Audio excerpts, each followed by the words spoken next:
Hello everyone, myself Sunita Gehlot with a new e-content topic marriage laws in India. विवाह से संबंधित विधान या कानून, लेजिस्लेशन और लॉज रिलेटेड टू मैरिज। आज हम इसमें कुछ लॉज की चर्चा करेंगे जिसके तहत मैंने ये पार्ट 1 जो है बनाया है। इसमें हम विवाह से संबंधित कुछ कानूनों की चर्चा करेंगे। विवाह से संबंधित कानून, इनको दो भागों में लिया गया है। Social legislation in British period यानी अंग्रेजी शासन काल में सामाजिक विधान, और social legislation in free India यानी सामाजिक विधान स्वतंत्र भारत में। तो हम आज जो है पहले हम देख लेते हैं कि कौन कौन से कानून जो लॉज बने थे, विधान बने थे ब्रिटिश कानून के तहत। तो इसमें जो ब्रिटिश कानून के तहत बनने वाले जो कानून थे, नियम थे, अधिनियम थे, वो इस प्रकार हैं। पहला, सती प्रथा निषेध अधिनियम। दूसरा, हिंदू विधवा पुनर्विवाह अधिनियम। थर्ड, बाल विवाह निरोधक अधिनियम, जिसे शारदा एक्ट भी बोला गया। संपत्ति पर हिंदू स्त्रियों का अधिकार अधिनियम। अलग रहने एवं भरण पोषण हेतु हिंदू विवाहित स्त्रियों का अधिकार अधिनियम। विशेष विवाह अधिनियम। मुस्लिम विवाह से संबंधित अधिनियम। भारतीय ईसाई विवाह अधिनियम। भारतीय विवाह विच्छेद अधिनियम। पारसियों, सिखों, जैनियों और बौद्धों में विवाह अधिनियम। सिख विवाह विधान आनंद विवाह अधिनियम एवं जैनियों और बौद्धों के विवाह संबंधी विधान। ये ब्रिटिश काल के तहत के कुछ सामाजिक विधान थे।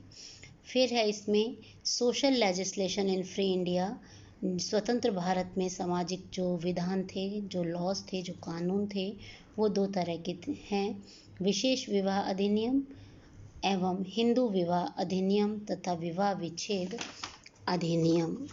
अब आज हम पार्ट 1 में जिन अधिनियमों की चर्चा करेंगे वो हम लेंगे ब्रिटिश पीरियड में, जो अंग्रेजी शासनकाल में सामाजिक विधान थे उनके कुछ नियमों को, जैसे सती प्रथा निषेध अधिनियम, हिंदू विधवा पुनर्विवाह अधिनियम, बाल विवाह निरोधक अधिनियम, संपत्ति पर हिंदू स्त्रियों का अधिकार अधिनियम, अलग रहने एवं भरण पोषण हेतु विवाहित स्त्रियों का अधिकार नियम, विशेष विवाह अधिनियम।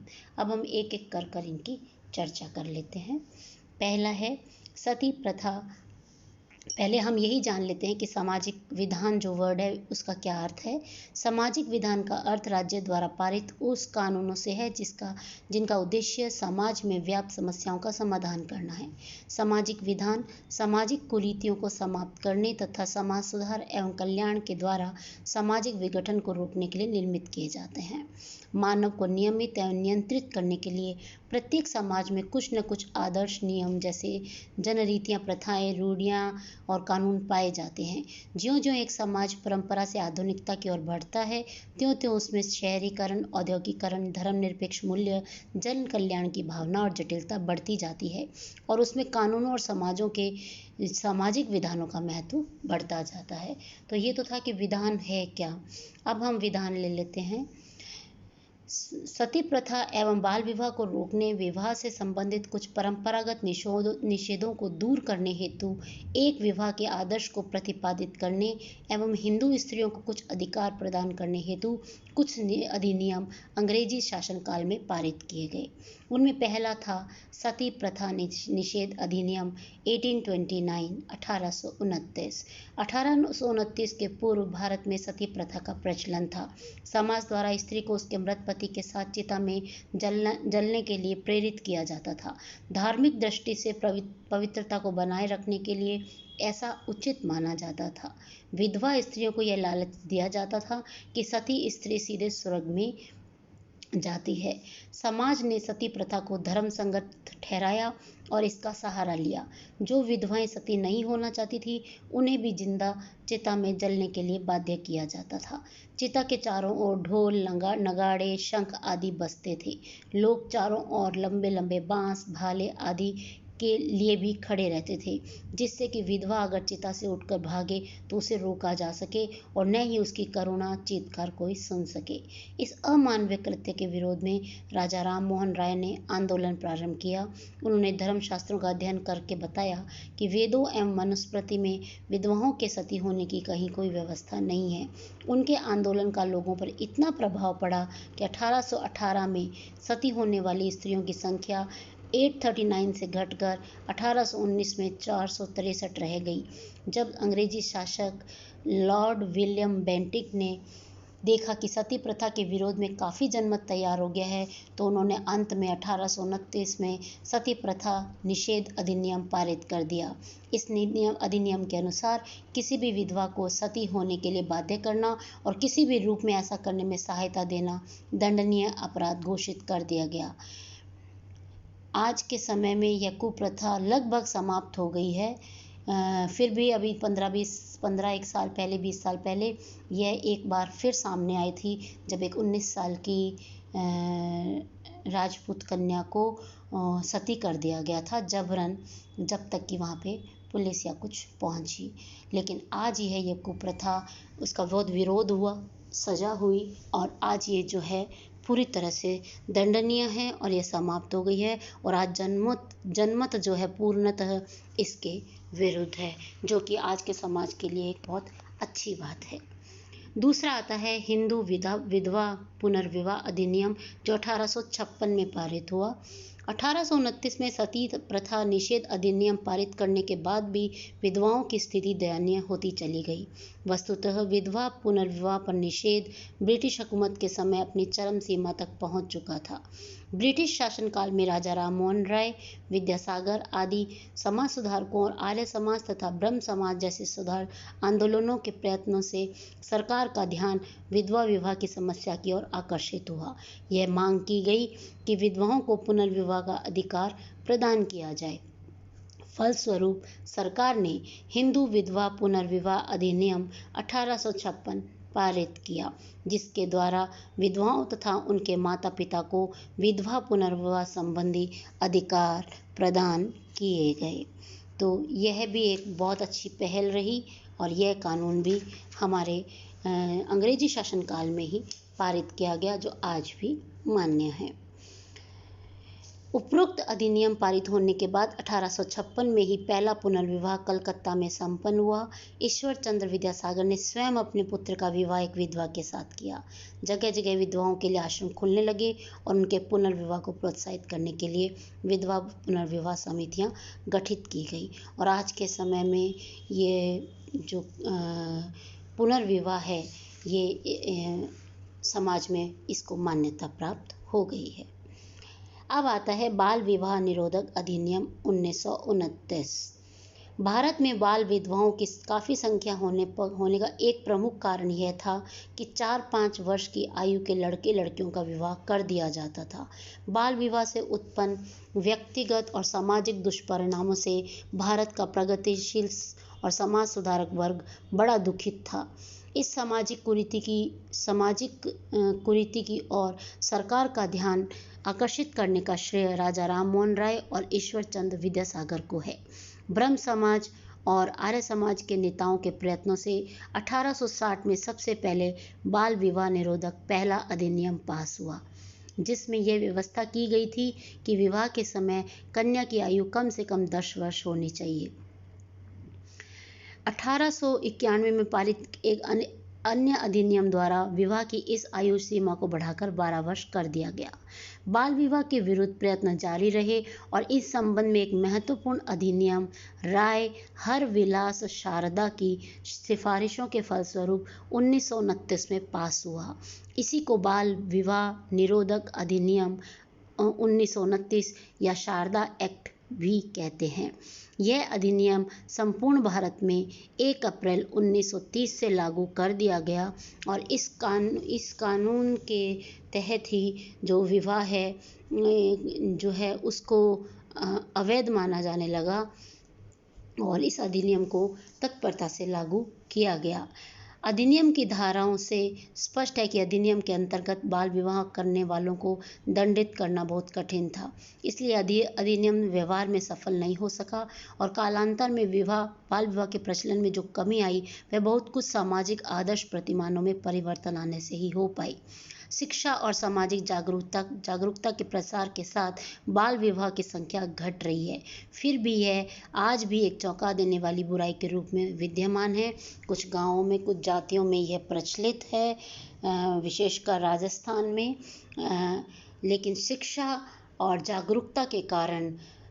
सामाजिक जागरूकता के कारण इसमें कमी आई है। आज जो कन्याएं हैं, जो बच्चियां हैं, वो खुद भी विवाह करना नहीं चाहती, वे आगे पढ़ना चाहती हैं और अपनी ज़िंदगी में कुछ करना चाहती हैं।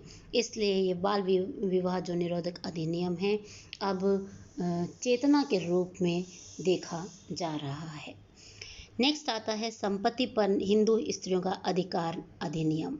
अपने मृत पति की संपत्ति में विधवा के अधिकार के संबंध में निहित निर्योग्यताओं को दूर करने और उसे संपत्ति में अधिकार प्रदान करने के उद्देश्य से 1937 में इस अधिनियम को पारित किया गया, जिसके तहत जो व्यवस्थाएं जो हैं वो बनाई गई कि किस नियम के तहत जो है विधवा जो है संपत्ति की हकदार बन सकती है।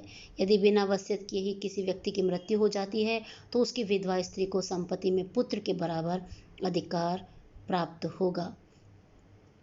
अन्य नियमों के आधार पर नियंत्रित परिवारों में विधवा को अपने मृत पति की व्यक्तिगत संपत्ति में जीवित लड़कों के समान ही हिस्सा प्राप्त होगा। यदि परिवार में किसी लड़के की मृत्यु पिता से पूर्व हो जाती है तो उसकी विधवा को पति के हिस्से का उत्तराधिकार लड़की एवं पौत्री के साथ ही मिल जाएगा।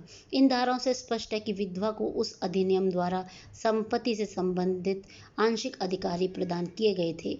विधवा की मृत्यु के पश्चात पुनः संपत्ति पर पति के उत्तराधिकारियों को अधिकार मिल जाता था।